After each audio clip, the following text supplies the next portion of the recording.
What is up, my Planeswalkers? And welcome back for part 5, count them 5 now, of the Planeswalker 2019 remakes. If you've been keeping up with what we've been doing, we have been, well, I have been, and you've been enjoying the videos of the unboxings and review of the cards as we go through the decks, what's good, what's not so good. And then the following video is going to be where I go through and actually remake all of the Planeswalker deck into a budget casual and a not-so-budget casual. As always, if you like the video as you go along, make sure to hit that subscribe button, like it, ring the bell so that you can get some notifications about it. If you've been keeping track, you know that we're working on the 5th and final being Tezeret. If you have not seen any of the previous ones, I will link those in the description below and down here. Make sure that you click on those. Watching in order doesn't matter. It's just a matter of if you want to see some other stuff like this, I have already done it. So look at that. Me putting stuff out for, what is this, like 5 or 6 weeks now? I've just content all the time. I love it. It's fantastic. So, Tezeret. Let's crack it open. Mono blue. I imagine that artifact is probably going to be pretty prevalent in here. Because, you know, it's Tezeret. What do you expect? Tezeret the Cruel Machinist. Alright, first and foremost, the Tezeret card. It's all shiny. Ooh, foil. 4 colorless and 2 blue for a 4 loyalty Planeswalker. Yeah, he is really not playable outside of casual. Holy crap. His +1, draw a card. That's, hey look, it's blue, you draw a card. Woo, so exciting. His 0, until your next turn, target artifact you control becomes a 5/5 creature in addition to its other types. Not terrible. If you were trying to use something like that in Standard right now, you'd have until the next set rolls out to try and do that with some of your random vehicles, because most of the vehicles, they still have their abilities when you turn them into the creature. So if it's, say, Heart of Kiran, it's a 5/5 flyer, Heart of Kiran. So it's a thing. I don't know. His -7, put any number of cards from your hand onto the battlefield face down. They are 5/5 artifact creatures. Okay. I guess late game you really need to drop some stuff on the board, so you just kind of stockpile some stuff in your hand, then don't play anything, and then, oh look, I've got a bunch of artifact creatures. Maybe. Let's see how the deck actually plays out to see how he functions in there. I do like the art on here, where he's becoming more machine. He's got the mechanical arm, you can kind of see wrapped around there.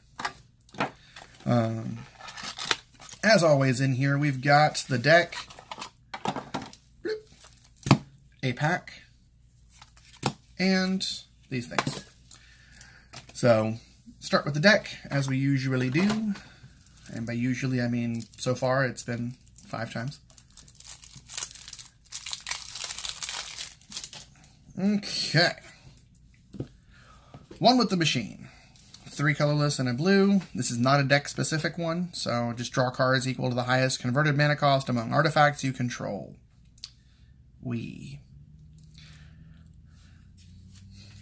Riddlemaster Sphinx. This is a deck-specific one. Flying, when Riddlemaster Sphinx enters the battlefield, you can return target creature an opponent controls to its owner's hand. It's a 5/5 flyer for 6. I mean, yeah, it's a 5/5 flyer, but holy cow. Tezeret's Gatebreaker. When Tezeret's Gatebreaker enters the battlefield, look at the top 5 cards of your library. You may reveal a blue or artifact card from among them and put it into your hand. Put the rest on the bottom of your library in a random order. And then you have his late game control whatever ability of, you can sacrifice it, and creatures you control can't be blocked this turn, but it costs you 6 to do it. Holy cow. And that is a deck-specific one as well. So, whoopity-doo. Yeah, something tells me this is going to be the most altered. Ooh, that land is kind of cool looking. I didn't see the islands yet. I guess I really haven't paid attention. It's very grid patterny, and you can see the reflection that it's making shapes and geometry. Anyway, not important. Okay, divination. Draw 2 cards. Pretty, basic stuff there. Good stuff, but basic. Dwindle. I just love the art on this. It's so freaking cute. I mean, look at that wolf. He's all like, snarl, growl. I'm gonna eat the things. But he's the size of a regular lab rat. So cute. Enchant creature gets -6, -0, and when it blocks, destroy it.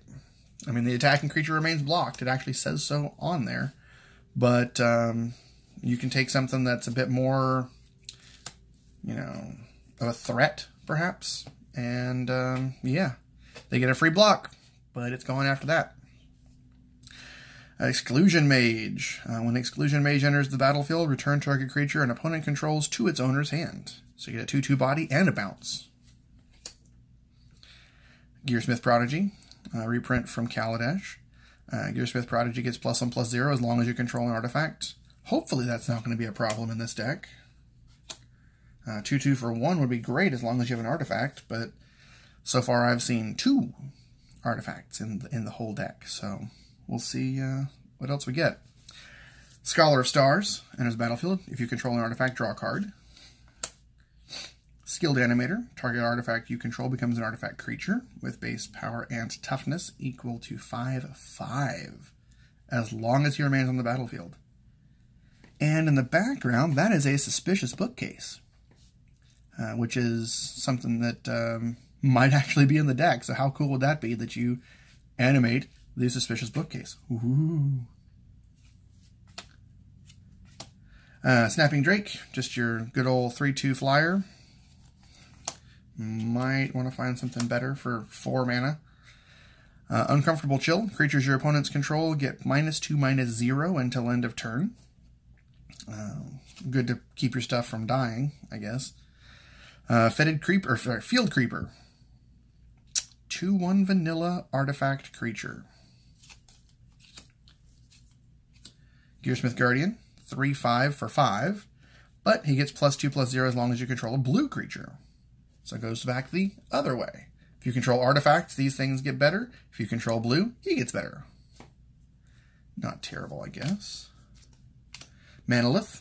Always good to have mana fixing in a mono-colored deck. So maybe don't put that in there? Maybe. Meteor Golem. 2 copies of that. Sky Scanner. 1/1 flyer for 3. But when it enters the battlefield, draw a card. Pendulum of Patterns. When it enters the battlefield, you gain 3 life. Sacrifice Pendulum of Patterns to draw a card. I mean, it costs you 5 to do it, but hey, it is what it is. Yeah, this deck is going to require some crazy rework. I mean, that's just... wow. That is a deck-specific one, by the way. This is also deck-specific, Tezeret's Strider. As long as you control a Tezzeret, he gets Menace. So it is a 3/1 Menace for 3. And that's the deck. That's... honestly, for Tezzeret, even just a mono-blue Tezzeret, I kind of expected more from the deck. I mean, yeah, there's a bunch of artifacts in here, but, I mean... Their casting costs are kind of crap, and their abilities are kind of bleh. Tezzeret's abilities are kind of bleh. I don't know. I was more hopeful. So, we're going to see how well I can remake this. We'll see if I can make it any better. And if I can't, then maybe I just won't play this deck very often. Last thing is, of course, to crack open the pack. Hoping for something of value. So far, in the 4 things that I've opened, the best thing that I got was a Runic Armasaur.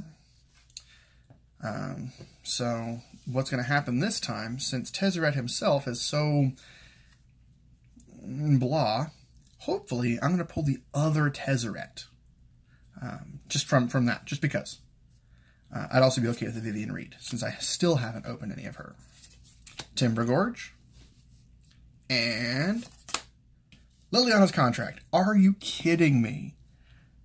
5 packs, 5 duds. I mean, yeah, I'm going to make a Liliana's Contract deck. I mean, for crying out loud, it's super hilarious.